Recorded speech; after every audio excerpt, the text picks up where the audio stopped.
according to Agriculture PS Paul Rono.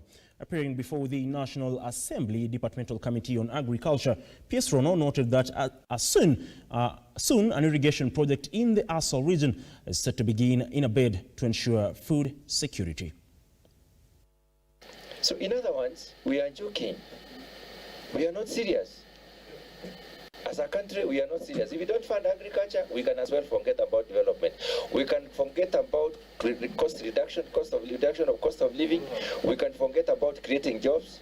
We can forget about many things. Just after the government launched the second phase of fertilizer subsidies distribution, promising to address major problems encountered in the first phase of distribution last year, Ministry of Agriculture, led by Irrigation Permanent Secretary Paul Rono, while appearing before the National Assembly Committee on Agriculture, announced that approximately 40 counties have already received subsidies.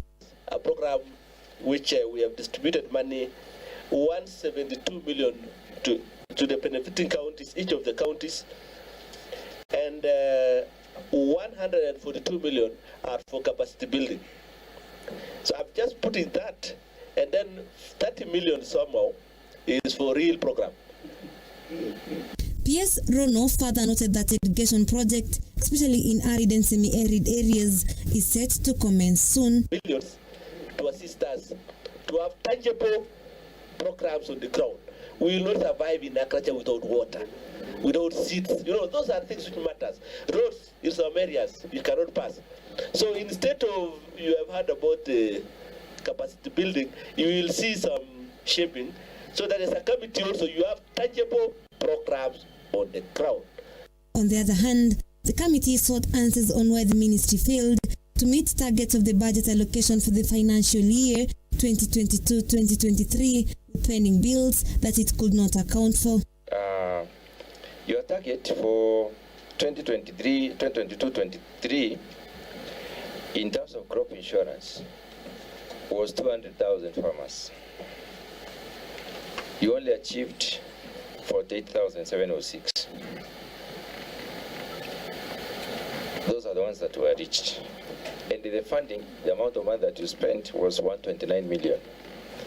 So you are asking for 200, you have reached less than half, and you have used more than half of the money. The committee now wants the ministry to also account for the unutilized funds allocated in the budget. For these things, like Kwelea and dealing with all those things when it happens, because these are allocations that are only invoked, whose expense is only invoked when there's an occurrence.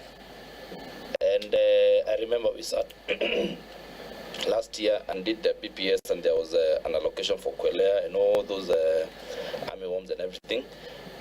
And where do you reallocate the money to when it is not absorbed? Mevin Getembe, Look Up TV. Thank you very much, Mevin Getembe, for that.